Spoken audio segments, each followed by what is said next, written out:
be with you. And with your spirit. A reading from the Holy Gospel according to Matthew. Glory to you, Lord. When Jesus heard of the death of John the Baptist, he withdrew and up on foot from their towns. When he disembarked and saw the vast crowd, his heart was moved with pity for them, and he cured their sick. When it was evening, the disciples approached him and said, "This is a deserted place, and it is already late. Dismiss the crowds so that they can go to the villages and buy food for themselves." But they said to him, Jesus said to them, "There is no need for them to go away. Give them some food yourselves." But they said to him, 5 loaves and 2 fish are all we have here." Then he said, "Bring them here to me." And he ordered the crowds to sit down upon the grass. Taking the 5 loaves and the 2 fish, and looking up to heaven, he said the blessing, broke the loaves, and gave them to the disciples, who in turn gave them to the crowds. They all ate and were satisfied, and they picked up the fragments left over, 12 wicker baskets full. Those who ate were about 5,000 men, not counting women and children. The Gospel of the Lord. Praise the Lord Jesus Christ.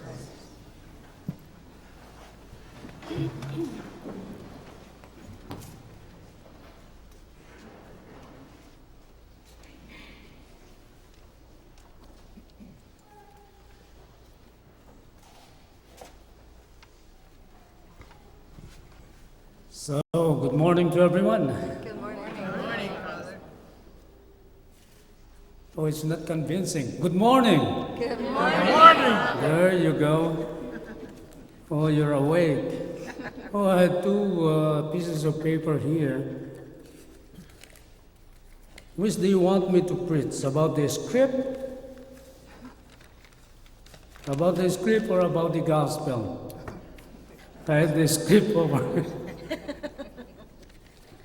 And I think it is good that we have this script. Do you like the music? They're getting better and better, huh? I think they can be the, what do you call that? The Voice of America, something like that. Or you can be American Idols. American Idols of St. Francis Xavier Cabrini. Let us give them a big hand.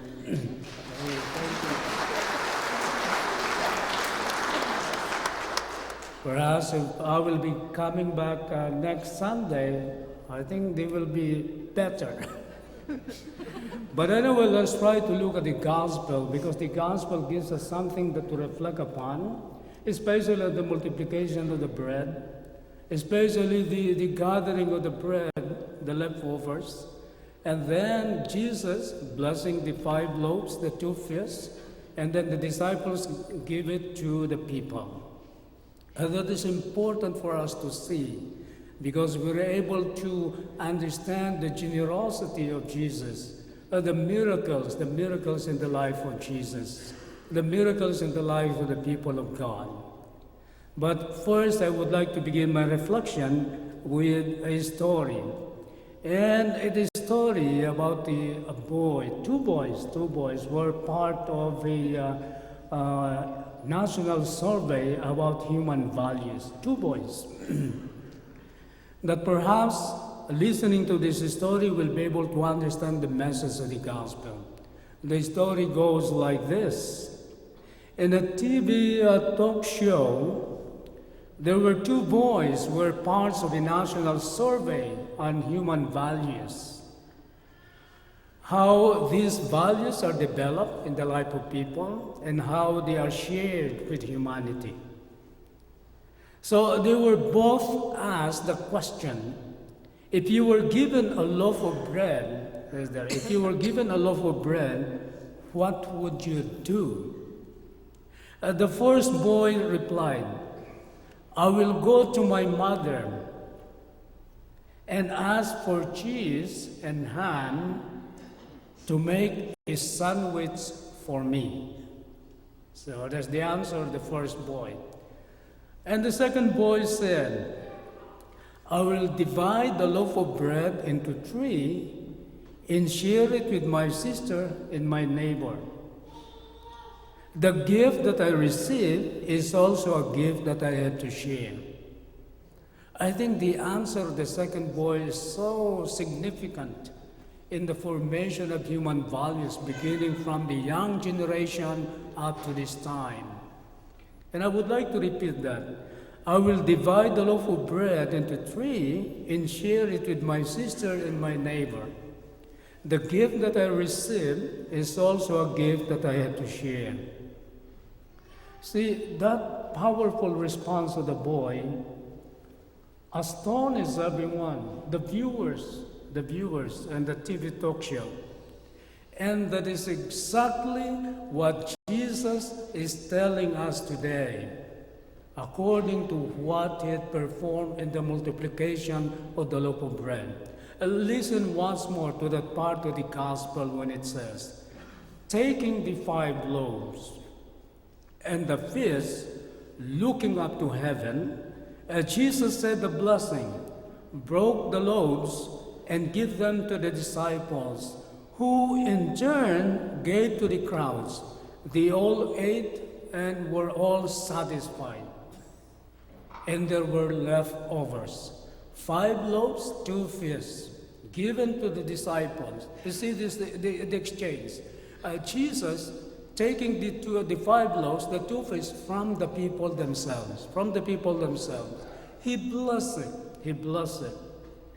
And then he gave it to the disciples. And then the disciples gave it to the people. See, there were 5, according to our gospel, there were 5,000 men, excluding women and children. So meaning there were lots of people there. But the blessing of Jesus is so important for us to hear. See, that exchange, that encounter within the multiplication of the loaves of bread, that event is so important for us to see the details of it. See, Jesus taking the loaf of bread from the people. So it's a gift from the people to Jesus.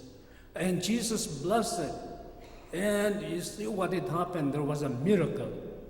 And then Jesus, he did not take it for himself, but rather gave it to the disciples, and the disciples gave it to the people. That's the multiplication of the loaf of bread. It is a sharing of what we have.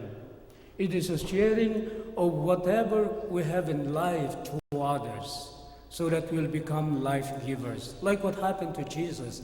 In that instant of the multiplication of the loaf of bread, he became what we call life giver to people.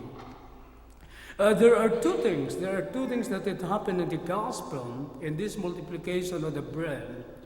The concrete action of Jesus, 2 concrete actions of Jesus. Jesus responds to the people's cry. Their first cry is about physical hunger. Is there physical hunger? And when he saw the people were hungry, and then he told his disciples, but the disciples told them, why don't you just send them away?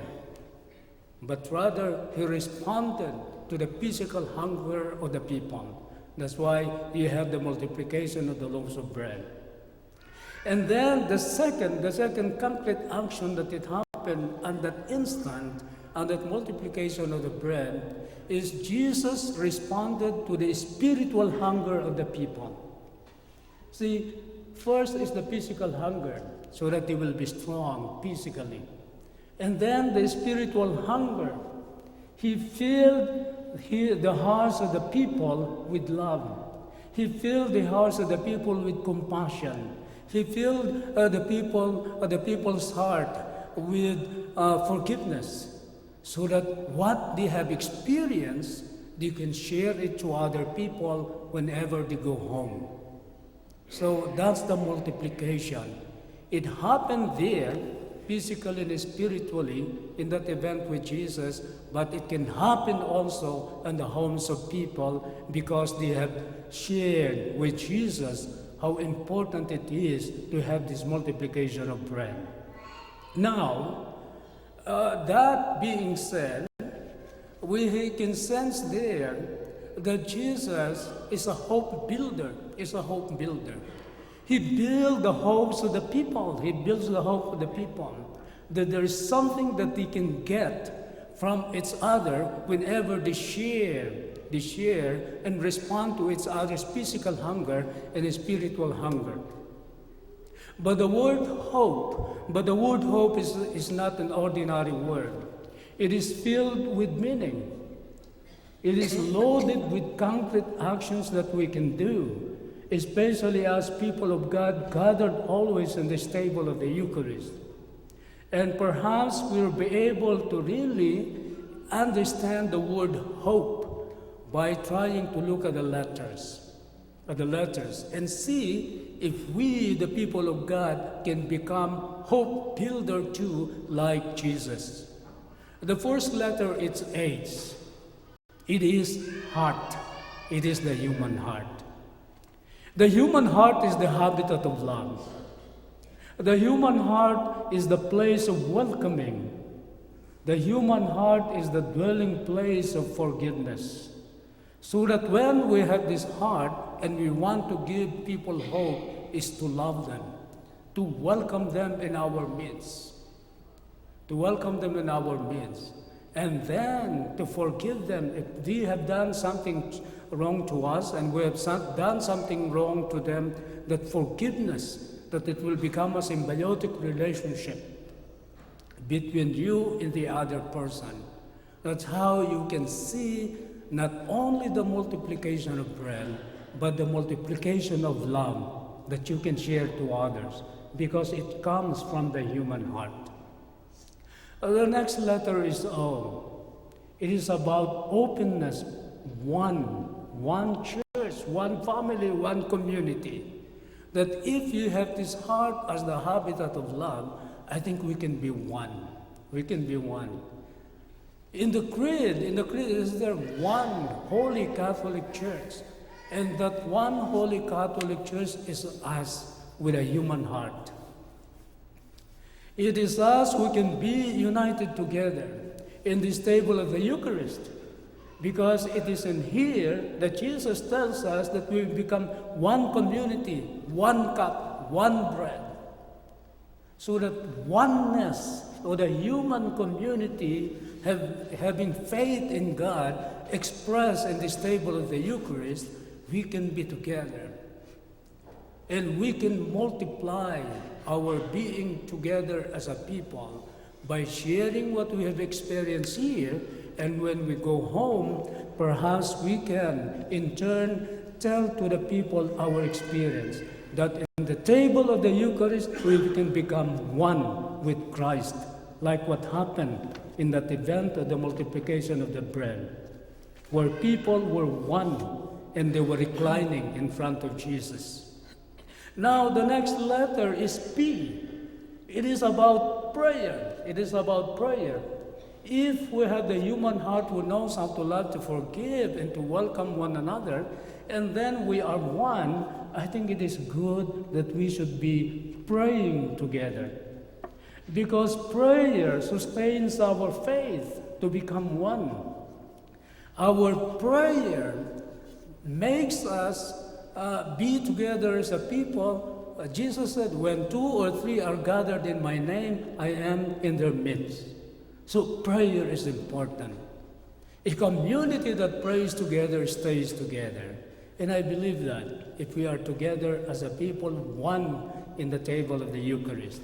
Now, if we can do this in prayer, I think the last letter will give us something so that we'll always be an active Catholic. E, the last letter is E, it's energy. It's spiritual energy. It is not only the physical energy that we have, but it is also the spiritual energy that we can do something. That we can end the hunger of people, the spiritual hunger of people, by trying to make that heart active in loving each other. That make that heart welcoming one another, forgiving one another, that we can be one, that we can be in prayer, so that we'll be able to energize each other as a people. We will be like that, what do you call it in the advertisement? Energizer. See, you could be energizing that will be going and going and going and going, because it is God that gives us the energy. And the energy that He gives is our spiritual food for the journey. For the journey. The bread and the wine that we'll be receiving.